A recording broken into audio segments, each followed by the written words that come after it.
Hey, what's up guys, and welcome back to the channel. And today we're getting into some sickening confession threads, and oh boy, today's confession threads are truly depraved, disgusting, disturbing, and as the title says, just sickening. So you're going to want to make sure to stick around, and I appreciate you stopping by Mia's World, and make sure you like the video and subscribe to the channel. The channel subscriber goal is 1 million subscribers before the end of the year, so please subscribe. And alright, this video will be long enough already, so sit back, relax, grab a drink or grab a snack, and without further ado, let's get into some sickening confession threads. I am an absolutely deplorable, vile, wretched human being. I noticed that I've been out of high school for almost 9 years the other day, and in a little over a year, I will be at my 10-year high school reunion. A bout of depression set in when I realized how far I have fallen over the last decade. My life has not turned out at all like I dreamt as a fresh-faced high school grad. For reference, I am homeless and poor. I work in a job that I hate, that makes my college degree completely useless, that doesn't pay enough, although it seems like it should on paper. I am engaged to my girlfriend of 7 years, who is losing her mind to what I strongly suspect is paranoid schizophrenia. My once decent relationship with my family is now bitter. I blamed the world at first, of course. Then, as I began to reflect on my life and take responsibility for my choices, I realized that, for my entire life, I have been a total piece of shit, and that my life is beginning to sound like the backstory of a serial killer, serial R-wordist, terrorist, or mass murderer. Beware. This confession has triggers for anybody who has been hurt or abused by anyone. I am not a good person at all. For starters, I am a raging intimate addict and deviant who has and is still committing several criminal intimate acts. And when I say intimate, you know what I mean. Freaky stuff, you know, with intimacy. But let's continue. I became addicted to adult videos at a young age. My mother, my primary caretaker, passed away when I was young, after which I went to live with my paternal grandmother. One of my adult cousins, who likely has mental issues, lived there as well. I built a relationship with him around a love of comic books, which he collected. At some point, I noticed that he had a massive collection of adult magazines as well, and an addiction was born. I would break into his locked room and steal several adult magazines at a time while he was away. It didn't help that I grew up in the age of the internet boom, and by 10 years old, I had probably viewed more adult videos than my cousin had in his entire life. I was a latchkey kid, and from the time I got home from school until when my grandmother returned from work, it was all adult videos all the time. Summer vacation meant short stints of being a normal child to long, unhealthy sessions of adult media consumption, which quickly went from standard hardcore intimacy to stuff like, how am I gonna say this? Poop, pee, and animal love. Animal love between humans and animals. Yeah, disgusting. But let's continue.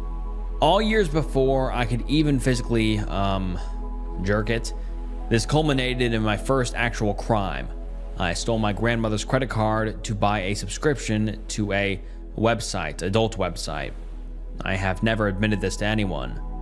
From here, things got worse, albeit slowly, and it fits. I am the second oldest male of my generation in my family. I used this position to S-word violate my cousins. My first ever intimate act with another person was performing on my younger cousin. I was young and he was even younger. I also tried to R-word him. I am not, nor did I even consider the idea of being gay, I just wanted to do something and emulate what the adult movies did. It only happened one time and we never spoke of it again. I saw him years later and he seemed to be well adjusted. Perhaps it was just me hoping against hope that he had forgotten. And the next paragraph is honestly just so graphic I cannot read it. But basically, he's caught staring at his younger cousin, and his younger cousin is a toddler at the time, and he's like a teenager at this time, so disgusting. But let's skip past that. And he says, beyond that, every single dog we've ever owned since I moved in with my grandmother has been violated by me in some way or another. Males, females, doesn't matter. Sometimes it wasn't even my dog. One time I was alone with my buddy's dog. She'd always been kind of a bitch, no pun intended, and sometimes it growled a little when I'd pet her. This time I was rubbing her belly, and I'm not even gonna read that, but he violated the dog. Man, this is probably the worst confession I've ever read, but let's continue. This behavior continues to this day. In college, I discovered webcams through sites like blank, I'm not going to read it, and began to show off with strangers on the internet, despite having been committed to my current, innocent, kind-hearted girlfriend for years. Yes, the one developing mental issues. I told you I'm an awful person. I still do it. I'm planning on doing it later tonight because I'm alone for once. No, she does not know, or at least I'm doing my best to hide the fact. I've developed sort of interests, exhibitionist interests, and am getting very close to being that guy wearing nothing but a trench coat. I have whipped my junk out on public transportation, in traffic, on small errands. I have jerked it in public, in libraries, in gyms, in schools, you name it. Just this week, my habit has become predatory. I have started to prey on girls younger than 18. At this very moment, sits on my screen an image of a supposedly, oh my God, Jesus. And that was just my genuine reaction to reading what's next. But basically he says on his screen right there, he has illegal content involving minors. Jesus Christ, man, this is bad. Let's continue. Last year, I started to secretly frequent adult clubs, every visit getting more and more raunchy and expensive. I've tried to get with the girls that do the dances, and if a girl were to offer me a low enough price, and prices have been offered, I doubt I would strongly hesitate to have intimacy with her there and then. I haven't yet. I'm more than a little afraid that I'll eventually work my way up to trying to straight up R-word, a adult dancer. Just another item to the long, sorted list of things that I've resolved to never ever tell my sweet, trusting, fragile girlfriend. And while I have convinced myself that I truly love my girlfriend, I continue to think of how I never wanted to be with her in the first place. With her steadily deteriorating mental state, these thoughts of disappointment become more frequent instead of normal thoughts of concern for a loved one suffering. For reference, I believe that I settled for her. Back when we started dating in college, she is my first and only actual romantic and intimate partner.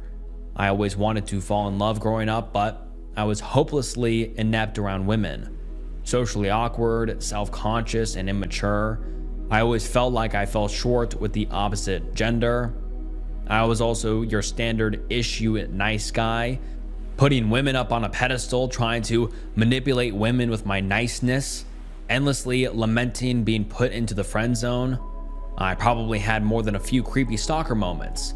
By the time I made it to college, I was wallowing in depression and feeling as if I was going to be celibate for the rest of my life. My future girlfriend and I ran into each other on the first day of her freshman year. We had graduated from the same high school and she had a crush on me then. I rejected her the first time because I was not attracted to her. But by college, I was so depressed and desperate that I just rolled over and accepted it. Eventually, I came to love her and think of her as my life partner, but I still regret my decision, as much of how my life has turned out stems from that moment. but I'm too weak and I'm in too deep to break it off. We have been together 7 years and are supposed to get married, even though I am strongly against it in our current situation. I have never had the backbone to stand up for myself, to be assertive, to do the right thing, even if it's hard. It's led in some way or another to a lot of my current life problems. I have no integrity and no sense of self. I'd very much rather fall for everything than stand for anything. Have my entire life, which leads to the last of my outright evil behaviors: animal abuse. I roll over for everyone and try to be the people pleaser, but that doesn't mean my resent goes away. I just direct it towards something that cannot fight back and cannot tell me to stop. There was a stray cat that I played with as a child. One day I decided to tie its tail around a railing. It eventually got free and fled from me, stopping to give me the most heartbroken look I've ever seen. I suppressed the pang of guilt and stared back wickedly, grinning as I began to throw rocks at it. I never saw the cat again. I have no idea why I did it. My younger cousins used to have 2 pet hamsters, and I made their lives a living hell, with a carnival of torture, nearly drowning them repeatedly, scorching their fur, locking them in a single hamster ball and throwing it down the stairs or along a long hallway like a bowling ball, pitching them like baseballs into couch cushions, flicking them hard across the face and belly with my fingers. I liked to hear them squeak in pain and fear. It was the only intense session where I broke one's leg that I snapped out of it and realized why I'd been doing it, because it made me feel powerful. Both hamsters died shortly after the leg breaking incident. I've never told these things to anyone. That's the insidious part about it. I've always been able to maintain that normal veneer so well that even I never felt that I was anything less than a regular, decent person. I have people that love me, people that think I'm a good person with a good heart, but they are wrong. I am evil, literally evil. And it's only a matter of time until I do something seriously terrible and take so many innocent lives down with me. So what do, Reddit? I turned 27 this year, and instead of being met with happiness, I was met with thoughts of S-word. Serious thoughts. Can I redeem myself? I am beginning to think not. I am so messed up. Too effed up. I started this post to get this all off my chest and feel better, but now I'm sitting here, unclothed, starting to cry, singing one line from Les Miserables over and over. I had a dream my life would be so different from this hell I'm living in. Help. And Jesus. That is frankly one of the most disturbing confessions I have ever read. Not only just the contents of it, but how real this feels. Some of these confessions I read are, they feel like they're fake. They're put on as engagement bait of some sort. But this confession that I just read was posted 12 years ago. 12 years ago with 12 upvotes and 11 comments. So that almost leads me to believe that this is completely real. That we just heard the confession from a predator, from an animal abuser, from someone that is truly sick, twisted, and demented, and deserves to go to prison for his crimes. This is by far the most sickening confession I have ever read, and I'm honestly sorry I had to put you guys through this. But, man, this is scary. It is terrifying how people like this exist among us, and we have no idea who they are. I mean, like this guy said, he could be a normal guy, but he goes home and abuses animals, looks at illegal content involving minors, and says he may do something terrible and take so many innocent lives down with him. Truly sick. And let's get into some of the top comments. Someone says, seek professional help, please. And another comment says, I hope you are dead. I almost killed someone at their request. Disclaimer, this story is disgusting. I'm disgusting. A few years ago, I used to frequent Cute Dead Guys. That place is a real horror show of depravity. There was a personal ads section where many people often express their desires to kill or be killed.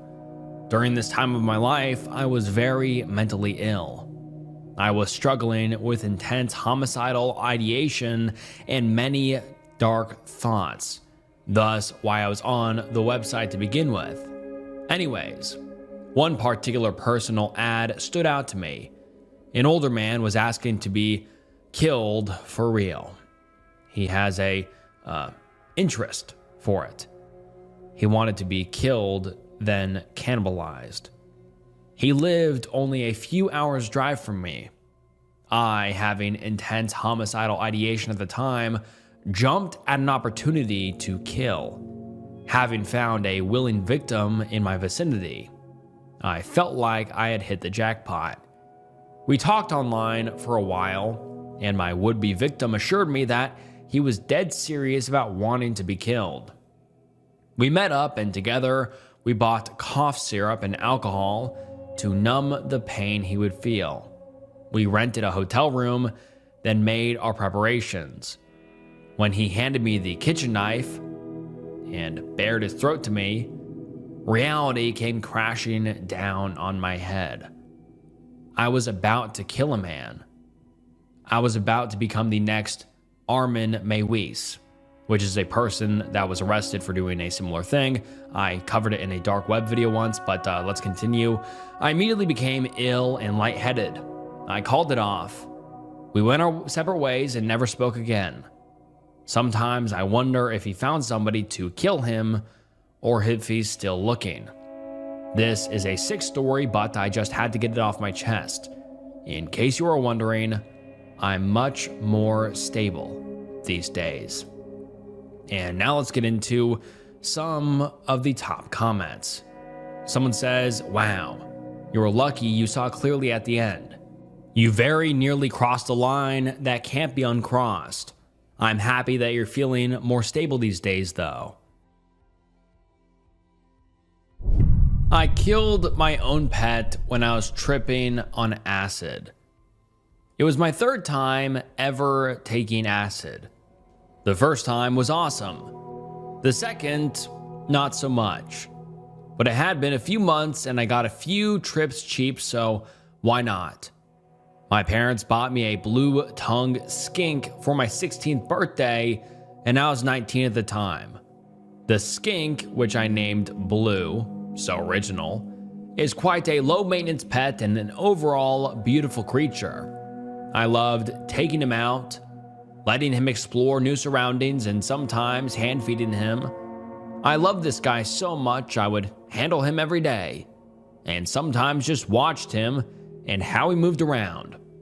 He was such an interesting and unique pet.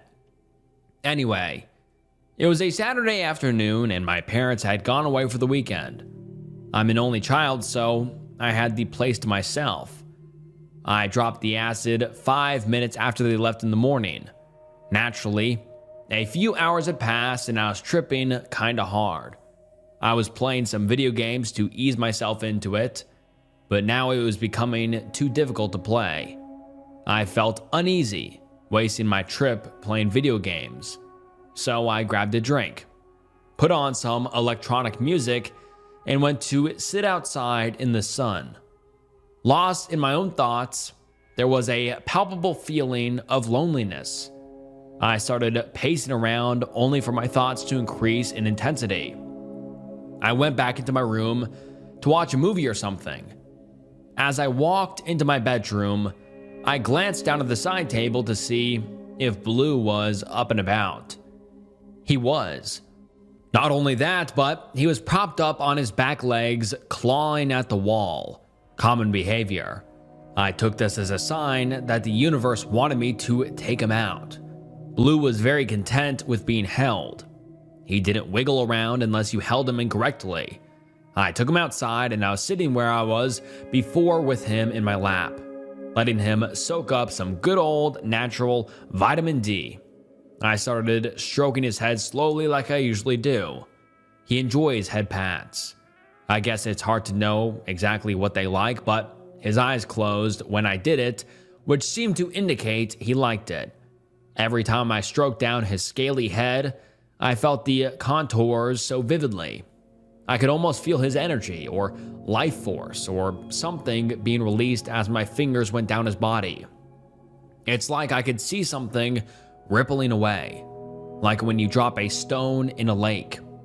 My attention was absorbed by this. It's hard to describe, but it's like I was in a trance-like state. It's like the feeling you get when you're so intimately connected with another living being or certain activity. I pushed harder with every stroke, and the ripples intensified and continued outwards. God, this is so hard to write. The unnecessary suffering I caused to an innocent animal, especially my own whom I loved. Blue was showing signs of discomfort, but I was too distracted with the ripples. Then it got to the point where I was pushing too hard. He couldn't get away because my grip under his belly was tightening. His little feet were pushing against my thighs, and he was squirming and twisting his body trying to get out of my grip. I don't know how long I held him there. I had lost perception of time, which is really easy to do while tripping. I kept gripping and pushing down on his skull and body. I can only imagine all the pain that I was causing him. My phone rang and snapped me away from my temporary hypnosis. It was my mother, and I started to panic that they had to turn around or something. I don't remember dropping Blue because I was panicking, but I must have as I went inside to answer the call. She was just informing me of what food I could eat from the freezer. Because I had semi-freaked out over that phone call, I completely forgotten that I was outside. The unknown amount of time I spent hurting that poor animal was just removed from my brain. I went inside to watch a movie. It wasn't until a few hours later, when Blue's terrarium caught my eye, did my cruel actions come flooding back to me. I ran outside with a sick feeling in my stomach. I almost threw up when I saw him. And just a trigger warning, the next whole paragraph is honestly really gross and sickening, so just trigger warning for everyone watching and listening. But he says, I almost threw up when I saw him. Right in front of my seat in the grass lay Blue's mangled body, lifeless. I had a wave of anger, disappointment, and overall poignancy came over me. I can't believe what I had done. I bent down to pick him up, and he was certainly dead. I don't know what killed him, whether I broke his back while gripping him, or maybe when I threw him down. Internal injuries? I don't know. I wasn't keen to investigate and make myself feel worse. I buried him in the backyard and gave some bullshit answer to my parents when they came back about accidentally feeding him the wrong food. They didn't know what food was and wasn't appropriate for him. My parents offered to buy me another one, but I couldn't accept it.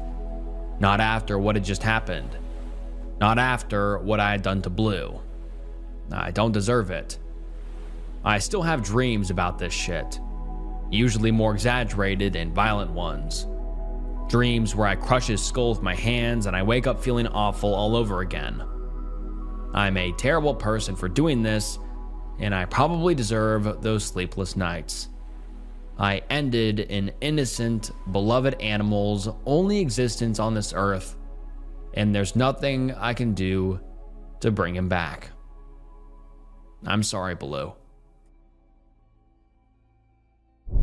H is the only thing I will ever love. And by H, I mean H the drug. I can't say it, but you get what I'm saying, and let's get into it. I've been hooked on opiates for 5 years, using H for 4 glorious years of those 5. Right now, I'm in school pursuing my bachelor's degree, and I'm on methadone maintenance, abstinent from my one true love and hating every second of it. I'm simply going through the motions to keep up appearances and to ease my poor, sweet family's concern. If I didn't feel so terrible for putting my ultra supportive parents through hell, seriously, what did they do to deserve me? And squandering all of my talent and potential, I would have given up and taken to the streets of the Tenderloin the second I learned what it felt like to have liquid bliss flood through my veins. In many respects, I'm on my way to doing just that. I pretend to care about other shit, school, friends, exercise, riding, reading, but the truth is, all of that, all of those things for which I once had deep passion have now become trivial and hollow to me. H gifted me 4 straight years of peace. During that time, I never put the needle down, and it never even got a little bit stale. If I didn't need to maintain this facade, I wouldn't even bother with the pretense that I'm through with it. As it stands, I refer to H as poisonous and a waste, lol. I even attended NA meetings, which can be quite amusing when I'm blanketed in, and admittedly weak, buzzing, listening to yet another housewife cry about how her 10 pill a day habit had destroyed her life. I spout the party line with the best of them because I know my obsession with this drug and my resistance to treatment is sick and insane. It defies all logic. To admit face to face to a single soul that after all the destruction this habit has wreaked upon my life, I still desperately yearn for it as one would yearn for a lost lover. Well, that would reveal a depth to my lunacy to which I'm wholly unprepared to confess. I dream about it. I miss it. I'm even frequently S-word simply because my life can't revolve around it in the way I want it to. I no longer give a flying F about getting my degree, though I'm currently maintaining a 3.9 GPA. Go figure. I no longer care about interpersonal relationships, romantic or otherwise, aside from what small vestiges of love I still harbor for my parents. The ideas of marriage, having children, building a career, none of it appeals to me to any level. My life's dream now revolve around my recurring fantasies of robbing a pharmacy or getting in good with a crooked doctor who's loose with the script pad, or my personal favorite, living completely alone on a deserted island with an unlimited supply of dope in syringes, shooting up all day as I watch the waves crash against the beach. That is literally what I think about each night before I fall asleep. That's my idea of heaven. I am 23 years old and I have lost all passion for everything unrelated to opiates. I do not regret it because I'm no longer capable of feeling remorse, though I am aware on a logical level of the pointlessness and futility of such a life. The problem is, no other path seems to offer a more meaningful alternative. While my parents are alive, I will do my best to appear functional and happy, but once they leave me, I will set my plan for a slow S-word into motion. I will take a Greyhound to San Fran, start hooking in the Tenderloin, and hopefully die sooner rather than later, doing the only thing I really love on this earth: shooting dope. Thanks for reading, Reddit. Shit's bleak, I know. And the top comment on this post says, "This is one of the scarier things I have ever read." And the OP responds and says, "Damn dude, I know. I used to be so full of life and love. I stole and jerked it into my coworker's underwear. I, 32 male, am married but in a dead bedroom situation. I work at a decently large company and have a very attractive coworker in an office just down the hall with me. We flirt a lot and are quite comfortable and close with each other, but have never done anything that could be thought of as physical cheating. Last year, she had an affair with a guy and she felt comfortable enough with me to share this fact.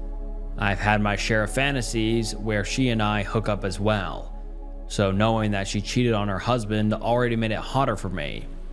I was in her office while she was out of office for a vacation, trying to locate a file that she told me she had on her drawer if I needed to double check something on it. Well, while searching for it, I stumbled across a shoebox in her drawer. Inside the box was a pair of underwear, lingerie, and a thumb drive. I'm not a good person, so I snooped and checked out the thumb drive too. Turns out, the underwear and lingerie were what she was wearing the night she cheated on her husband, and also on the thumb drive were naughty photos. This got me aroused. I was so wrapped up in that, I shut my office door, turned out the lights, and crawled under my desk to jerk it into her underwear.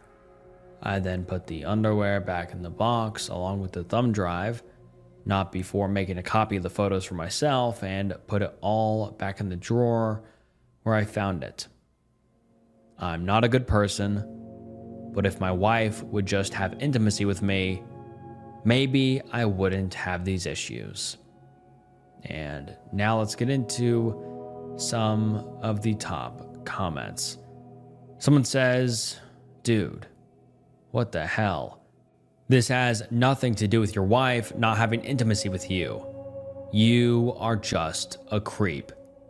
And someone else says, "You are a terrible person for cheating on your wife like this. This certainly is unacceptable behavior in a marriage or a workplace.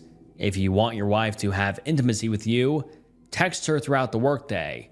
Maybe while you're fantasizing about other women, text your wife what you want to do in the bedroom. You might find her more receptive after a day of getting messages." And someone else says, "Well, all of the DNA evidence is there." I drove while tripping on acid and got into a car accident. In 2018, I was with a few of my good friends smoking some weed in one of their backyards. We decided to see a movie because we were bored and picked The Incredibles 2. We got the bright idea to go see the movie on acid, so we dropped our tabs on the 10-minute drive to the theater and went inside. As the movie went on, we all started to feel the effects. It was honestly the perfect film to watch on acid with all of the bright colors and complex animations. We were having a great time, high out of our minds. The movie ended, and when we walked back into the lobby, we were caught off guard. All the bright lights and people talking to us bugging us out, so we sped walk back to the car. We got to the car, and were sitting there for maybe 20 minutes to sober up before we left. But I hadn't thought this beforehand.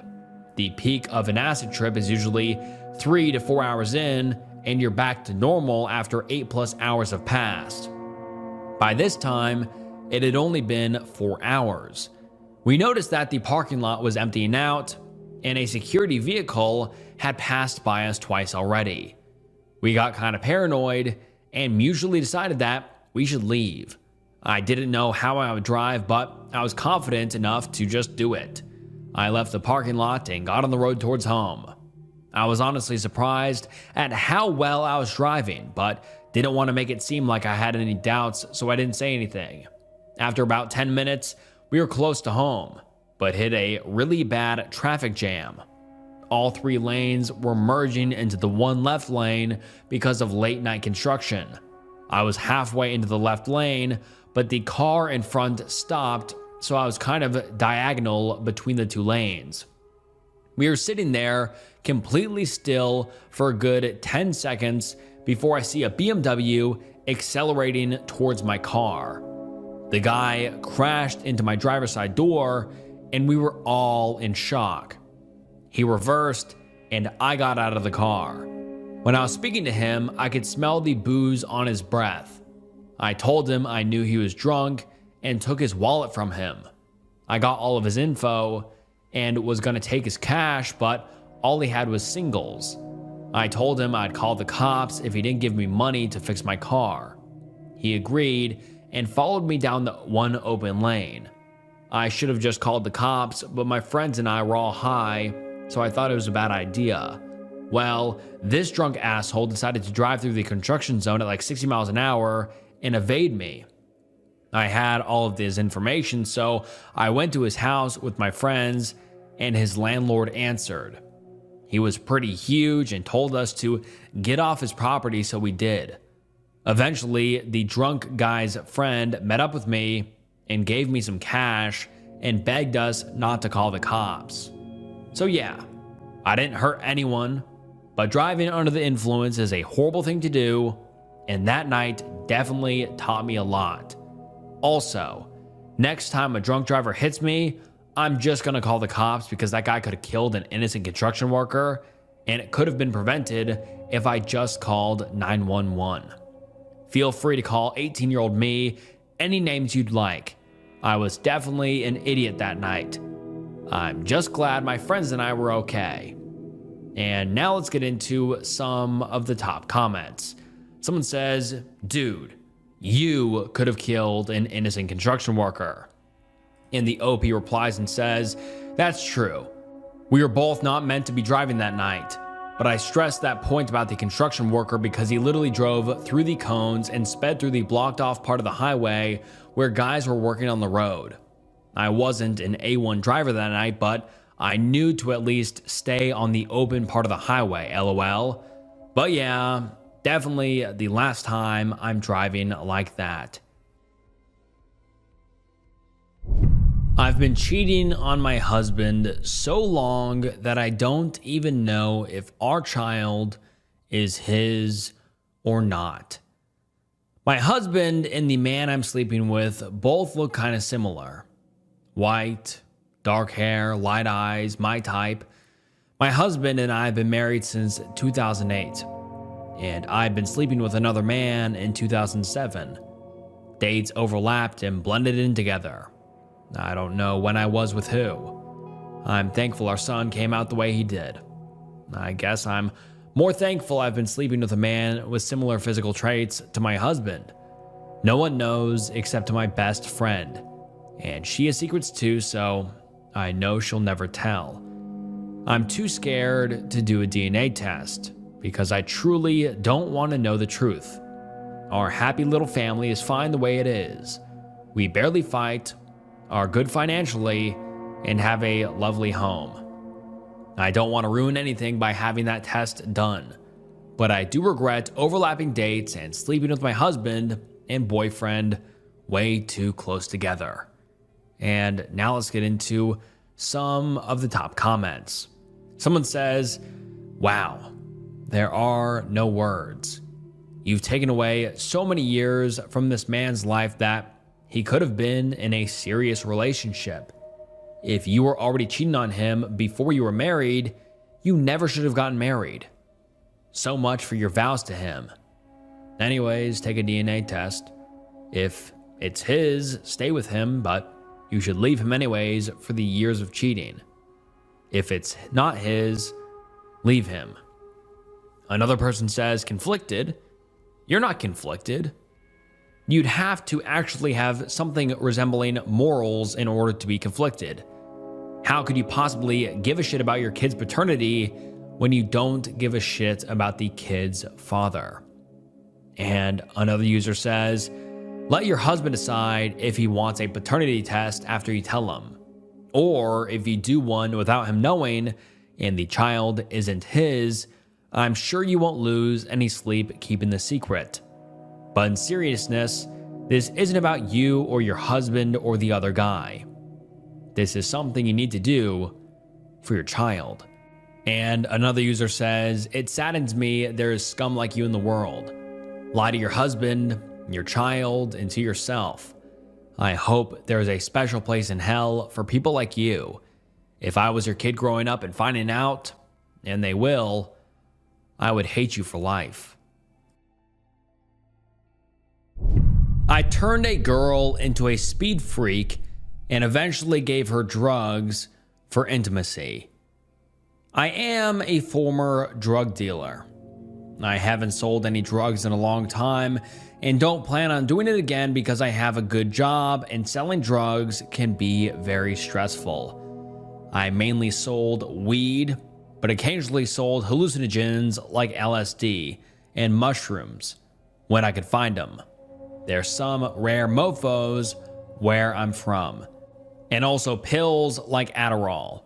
I was slowing down my dealing.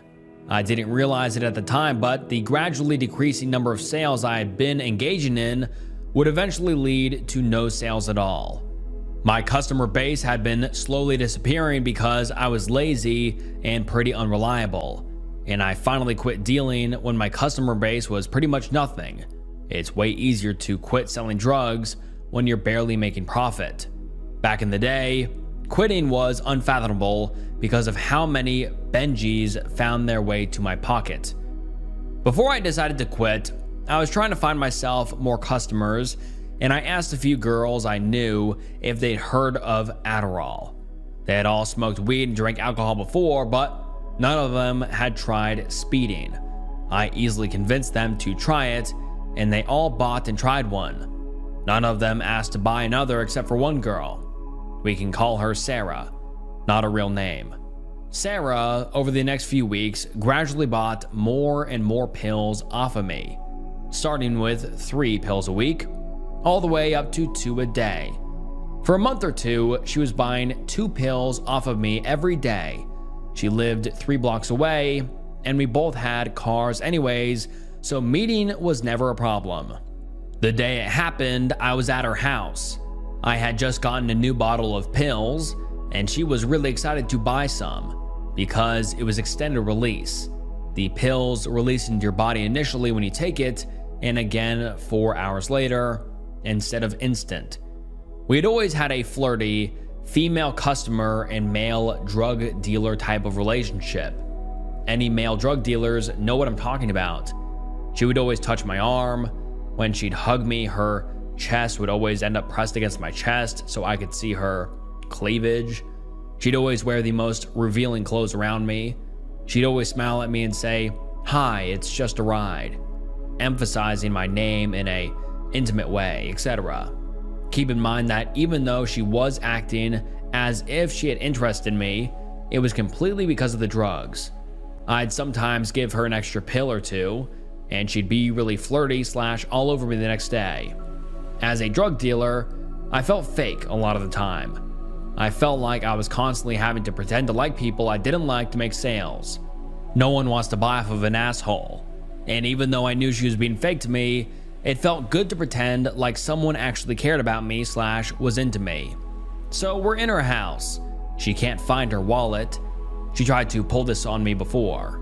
Her money is missing, but if I give her the pill, she'll take some and it will help her find it. Bullshit. I refused the first time and I was going to again. She says we should go look in her car, and she takes my hand and leads me outside. She hadn't held my hand before, so I was kind of weirded out, but I walked with her out to the car. I was behind her. I remember watching her ass as we walked down the front porch steps to her car. She had been a bit of a too thick for my taste before she started the Adderall, but it made her lose a few pounds, and I was noticing how she was really attractive now. She was a bit thick. She wasn't bone thin, but certainly not overweight. And because of that, she had a really, really nice body. That's just how I'm going to say it, but he gets into it. And then he says, I know, I'm a disgusting, objectifying pig. The wind blew and I smelled her perfume. She smelled so flowery and feminine. And she can't find the money in the car, so we go inside to look in her room one last time. She asks if she can just have the pill because she's a loyal customer. I told her I would, but I had to profit if I wanted to keep dealing. And I also asked her if she'd get a free Whopper every once in a while if she ate at Burger King daily, and she understood it was just business. Then she looked me right in the eyes and stuttered, I'll give you blank for 25 pills. I'm not gonna say it, but basically she offers oral. I only had 60 and said no because I thought that would be a huge hit to my finances, but I realized if I just smoked less weed every day for a week, I could sell what I didn't smoke and get my money back. So I said yeah, and she instantly did it. It was amazing.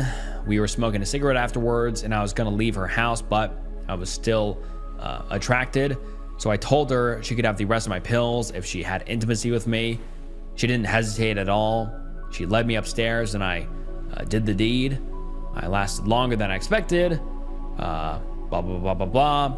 It was, yeah, I'm not, wow, he really gets into this. I'm not gonna read this. This is really gross. But let's continue. I did the deed, and we smoked another cig. I told her before I left I'd give her double what I had just given her if she let me do that someday. I know many of you think it's disgusting, but really it's so awesome. She looked at me with disgust and said no. She told me she never would do that again, so we go our separate ways. I sold her about a month or two after, but she never tried to buy anything off of me again. At the time, I thought it was awesome, but looking back, I feel bad because A, she was addicted to pills and I was her only connect, and she still didn't want to buy from me because I think she was uncomfortable and thought she'd end up having intimacy again for more drugs. B, I realized that she had no attraction to me and probably didn't even like it, but at the time I felt really shitty about everything, and it felt really good to pretend that someone wanted to have intimacy with me. It's in the past and I don't dwell on it too much, and I won't do it again, but I still feel bad about it, and it really felt good to get all of this off my chest. Ask me anything if you want.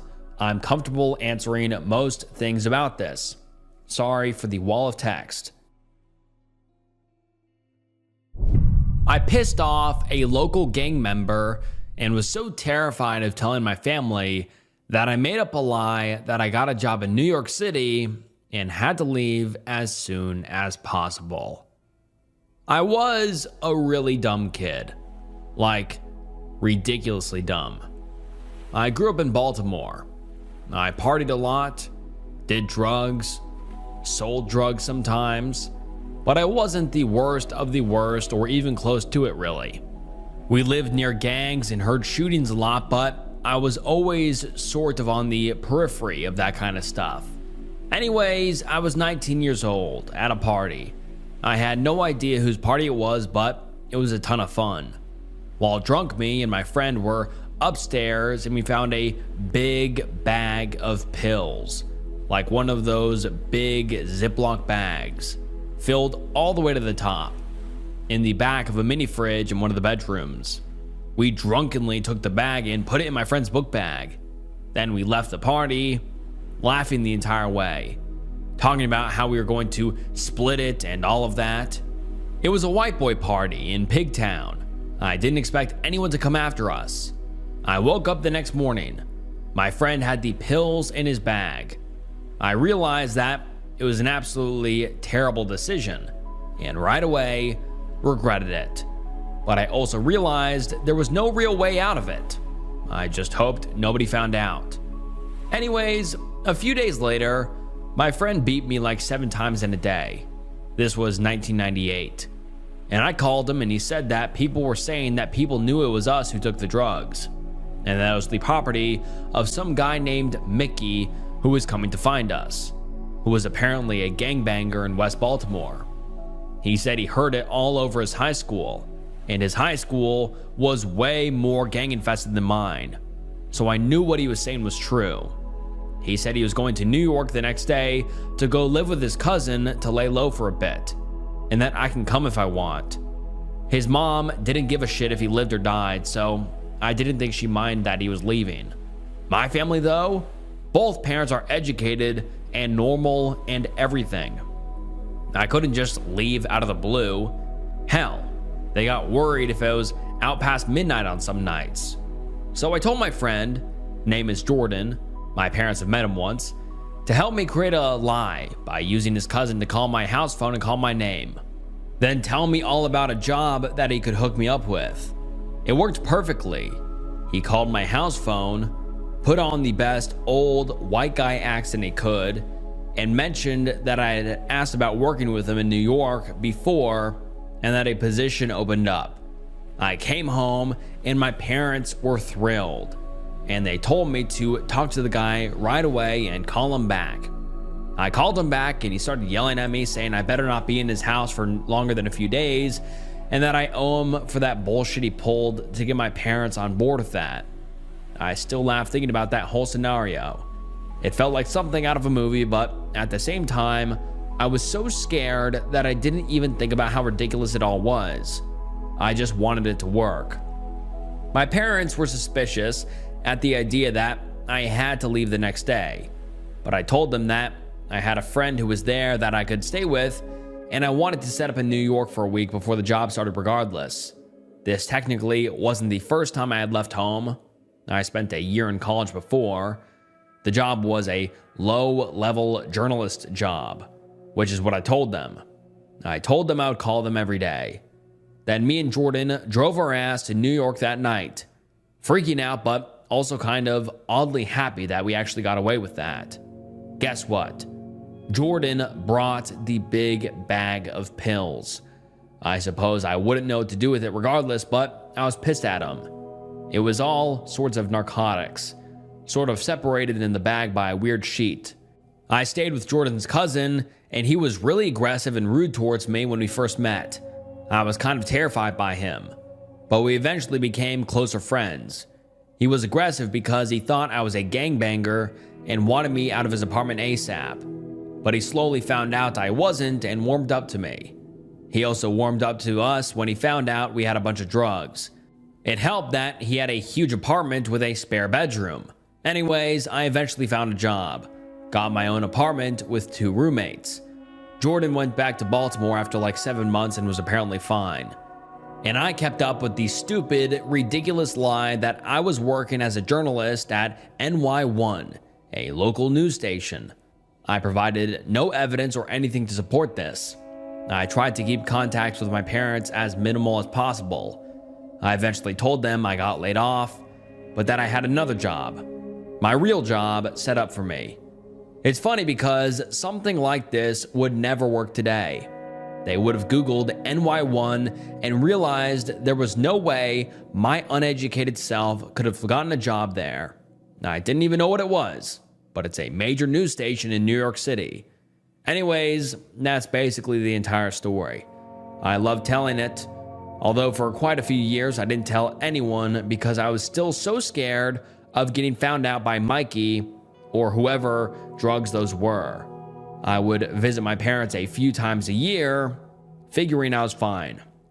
Nothing happened. No scary rumors or anything that someone was out to get me. In a way, I am glad it happened. I would end up becoming a lifelong New Yorker and would find a great career and my wife there. I thought I was only going to be there for a few weeks, maybe a few months. Nope, I would spend my life there basically. If you are going to call me a horrible person, yes, I agree. I was a dumb, stupid, reckless, bad teenager who did something not only dangerous but also really bad. Both stealing the drugs and lying to my parents and everything. And now let's get into some of the top comments. Someone says, "What happened to Jordan?" And the OP responds and says, "He went through some problems with addiction and then got clean eventually. Not sure when. We sort of dropped off when he moved back to Baltimore and I stayed in New York City. I talk to him occasionally, but not often. I have him on Facebook and I can't really gather much information from it except the 6 selfies he posted, but he seems to be doing all right, I guess, judging by them." I'm in my 30s and I got home from work a little late today. Made a drink and was just standing by the counter sipping on it when I had an abrupt realization that made everything about my life at this point make sense. I'm a junkie burnout. I'm probably also a functioning alcoholic. I've been thinking about it, and it makes so much sense at this point. I look back to who I was before I started down the drug journey, and I was some bright-eyed, honor roll student who loved to learn. Reading, best thing ever. I had so many hobbies that I was passionate about. I was in clubs, I played sports, I had goals and ambitions. I was charismatic and popular. I volunteered because I cared. I was just a well-rounded guy. I started smoking weed because my friends looked like they were having like the best time of their lives. There was no peer pressure or anything like that. They just found everything hilarious and amazed. It looked fun. So I started smoking pot. After a while, grades started slipping. I didn't participate as much when I bothered to show up for my extracurricular stuff. Hobbies started slipping, but whatever. Then came the psychedelics. I was now an enlightened little shitling. Man, because life is so profound. Why is the most profound word in the entire Homo sapien vocabulary, man. Then the party drugs. K and pills, sometimes a lot of booger sugar, lots of cigarettes, pacing and talking, rolling and having intimacy, staring blankly at a wall, fun times. Then back to the psychedelics, much darker trips, scary stuff sometimes, faded to sobriety. Sobriety sucked and was mundane, but alcohol was now legal and the bar scene was kind of fun. Blow and drinks and sometimes late night hookups. Got older and didn't realize how unhappy I was seeing happy people. I faded away from the bar scene and started drinking alone and playing video games online with old friends who weren't amounting to shit either. They hated the families they formed and were looking for an escape to fantasy. I probably didn't like myself and wanted an out as well. All during these escapades, I worked really bad jobs. Low wage, no skill shit. Showed up, filled out an application, worked that same day usually, till I got bored and quit, then rinse and repeat. At some point, I earned some degree that managed to get me into an okay paying job where I'm secure, but I probably won't rise up. I haven't had intimacy in like 3 years, unless you count the occasional drunk hookups with the slut in receivables. Like Jesus, I'm looking at what I do now versus what I did when I was younger, and it's all bad, aside from the job. That is the one aspect that I'm doing better at, LOL. I don't read at all anymore. I tried a few times and kept falling asleep. I don't draw, I don't paint, I don't carve, I don't play any instruments. Sports? I have a road bike. People think I ride it a lot because I'm lean-ish. I lift weights in between loading screens sometimes, and I probably don't eat enough because it fucks with my evening buzz. Jesus. I'm typing this out and I'm realizing just what a colossal loser I turned out to be. I'm even having some flashbacks to memories that I probably repressed, of classmates seeing me behind the register at some lackwit job and expressing disbelief that I'd be doing that. I remember making some offhand remark that it was just a temporary gig because my current project ended up flopping or some nonsense. The worst thing? That I'm just now realizing this. Like, how deluded have I been? I even stopped typing a little bit ago to look at my main account's comments, and they're all just cynical, sarcastic retorts and shit. Like, adds nothing to the conversation. Just shit. Sometimes upvoted, sometimes downvoted. I feel like I should call my mom or something, but I'm now suspecting that she's probably hated me for a long time. And now let's get into some of the top comments. Someone says, I just wanted to add something. You may have had an epiphany. Realized you're burned out and probably addicted to alcohol. But remember that even though those things may be completely true, they are not the totality of what you are. You are a human being with all the corresponding accoutrement. There's a reflection of the infinite universe inside you. You are so much more than a collection of problems you acquire in life. It's just that in order to actualize, you must first recognize, which you seem to have done, and then negotiate those obstacles. And alright guys, that wraps up some sickening confession threads, and these were, without a doubt, sickening, depraved, and just downright disgusting. So comment down below your thoughts, ideas, critiques, or whatever. I just want to hear your thoughts on these because these really did have me just disgusted throughout the whole thing, if you couldn't already tell. But I appreciate you guys watching. It really does mean the world. And please comment down below and let me know if you'd like to see another entry into this series of confession threads. You guys seem to really enjoy this series, and I appreciate you guys watching to the end of the video. It really does mean the world. And make sure you like the video and subscribe to the channel. The channel subscriber goal is 1 million subscribers before the end of the year, so please subscribe. It really does help. And if you enjoyed this video, I'm sure you will enjoy some other videos on the channel, so go check out some other videos on the channel. And all right, thank you guys so much for watching. This is Snook, and I'll see you next time. Bye.